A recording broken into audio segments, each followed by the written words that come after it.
ये एक बात आपको अपनी इच्छा शक्ति को कैसे प्रबल किया जाता है उस पर विचार करने के लिए विवश कर देगी।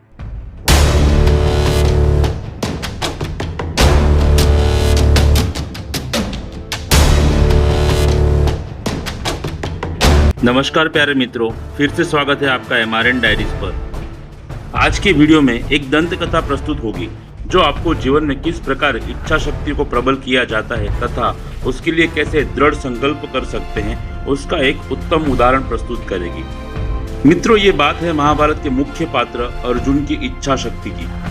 सभी उसकी एकाग्रता से तो परिचित है ही, पर यह बात है उसकी इच्छा शक्ति की। अवश्य ही ये एक दंत कथा है, परंतु एक उम्दा सीख अवश्य देती है। जब पांडव और कौरव गुरु द्रोण के पास गुरुकुल में शिक्षा ग्रहण कर रहे थे, तब गुरु द्रोण उन्हें सभी शिक्षा दे रहे थे, परंतु जो शिष्य जिस कला में अधिक रुचि दिखाता था या स्पष्ट करता था, तो उसे उस विषय में निपुण करने का कार्य गुरु का होता है। जो गुरु द्रोण वो कार्य अच्छे से करते थे। क्या सभी के जीवन में उत्तम गुरु का होना आवश्यक है या नहीं? आपकी क्या राय है? मुख्य भाग से तो पांडवों और कौरवों में सभी को धनुर्विद्या, तलवारबाजी, भालाबाजी जैसी सभी युद्ध कला सिखाई जाती थी, परंतु कौन सा शिष्य किस विद्या में अधिक रुचि रखता है तथा किसकी इच्छा किस विद्या के प्रति अधिक समर्पित है, यह जानकर गुरु द्रोण उन्हें उस विषय में अधिक ज्ञान देते तथा उस विषय में उन्हें निपुण होने के लिए प्रोत्साहन और शिक्षा प्रदान करते थे। जैसे कि नकुल सहदेव तलवारबाजी में निपुण, भीम और दुर्योधन गदा युद्ध तथा मल्ल युद्ध में निपुण, युधिष्ठिर भाला चलाने में निपुण, अश्वत्थामा और अर्जुन को धनुर्विद्या में निपुण होने की शिक्षा सिखाई गई थी। अर्जुन को अपने गुरु के पास शब्द भेदी बाण विद्या सीखनी थी, पर गुरु उसे हमेशा यही कहते थे कि उसके लिए अभी भी तुम्हारी इच्छा शक्ति प्रबल नहीं हुई है।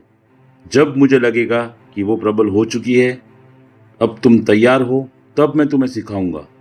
एक बार गुरु द्रोण को दूर के किसी गांव में किसी कारणवश जाना हुआ, जिसमें उन्हें वापस गुरुकुल में आने के लिए 2 से 3 दिन लग सकते थे, जिस कारण उन्होंने गुरुकुल में उनके बड़े शिष्य युधिष्ठिर को सूचित किया था कि सभी शिष्यों को सूर्यास्त से पूर्व ही भोजन दे देना और किसी कारणवश सूर्यास्त के बाद भोजन देना पड़े तो अवश्य ही दिए के प्रकाश में उन्हें भोजन देना। किसी प्रकार का आलस करके उन्हें अंधेरे में भोजन मत पिरसना। दिए में तेल रखना, पर ध्यान रहे अंधेरे में भोजन मत देना। गुरु द्रोण ने ऐसा क्यों कहा होगा कि किसी कारणवश भोजन देना पड़े तो अंधेरे में मत देना, जबकि उस समय अंधेरे में भोजन ग्रहण करना सामान्य बात थी, क्योंकि अंधेरे में भी आपकी आंखें इतना तो दिख ही सकती है कि खाना कहाँ है और अंधेरे में कैसे खाना है। यह सूचना देकर गुरु द्रोण अपने काम से दूसरे गांव जाते रहे और 4 दिन के बाद जब गुरुकुल में वापस लौटे, तब सभी शिष्यों ने उन्हें वंदन किया और संध्या को सूर्यास्त के पश्चात दिया प्रगटाकर भोजन ग्रहण करने बैठे। और जैसे ही पहला निवाला गुरु द्रोण अपने मुख में रखने गए कि उन्हें एक आवाज सुनाई दिया और वो तुरंत भोजन को प्रणाम करके उसे एक स्थान पर रख के उठ गए और युधिष्ठिर को जोर से आवाज लगाकर बुलाया और उस पर क्रोधित होने लगे और कहा कि तुमने इन सभी को अंधेरे में भोजन क्यों दिया था? यह सुनकर सभी शिष्य आश्चर्यचकित हो गए कि गुरुवर को यह कैसे ज्ञात हुआ कि हमें अंधेरे में भोजन दिया गया था। तब युधिष्ठिर ने गुरुवर से क्षमा याचना की और गुरु ने उन्हें क्षमा भी कर दिया। तब युधिष्ठिर ने गुरुवर से प्रश्न किया, गुरुवर, आपको किस प्रकार ज्ञात हुआ कि मैंने इन्हें अंधेरे में ही भोजन दिया था? और यही प्रश्न सभी विद्यार्थियों ने एक साथ पूछा। तब गुरु द्रोण सभी शिष्यों को कुटीर के बाहर ले गए और सभी यहाँ वहाँ देखने लगे कि सबका ध्यान गया एक पेड़ के पास अंधेरे में अर्जुन अपने लक्ष्य पे बाण साधकर उसे भेदने का प्रयास कर रहा था, जिसकी हवा को चीरने की ध्वनि सुनकर गुरुवर भोजन से उठ गए थे। गुरु द्रोण ने कहा, मैं अर्जुन को जानता हूँ, जब तक वो धनुर्विद्या में पारंगत नहीं हो जाता वो शांत नहीं रहेगा, आराम नहीं करेगा, और मैं उसके विचारों को भी भली भांति समझता हूँ। जब युधिष्ठिर तुमने सभी को अंधेरे में भोजन दिया होगा, तब अर्जुन ने अवश्य यही सोचा होगा कि जब इतने अंधेरे में भी मेरा हाथ भोजन पर ही जा रहा है और भोजन को मेरे मुख में रख रहा है, ना कि आंख में ना कान में जा रहा, तो अवश्य ही अंधेरे में मेरे निशान भी सटीक लग सकते हैं।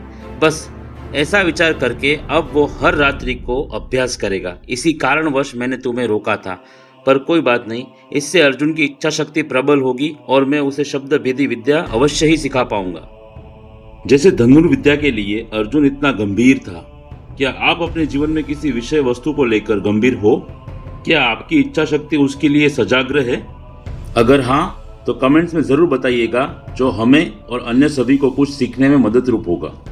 अगर इस वीडियो से आप कुछ भी सीख पाए हो या जान पाए हो तो लाइक शेयर जरूर कीजिएगा, ताकि YouTube ऐसी जानकारी भरी वीडियो लोगों तक पहुंचा सके। और अगर आपने अभी तक सब्सक्राइब नहीं किया, अब आप किसकी राह देख रहे हैं? सब्सक्राइब कर दीजिए दोस्तों।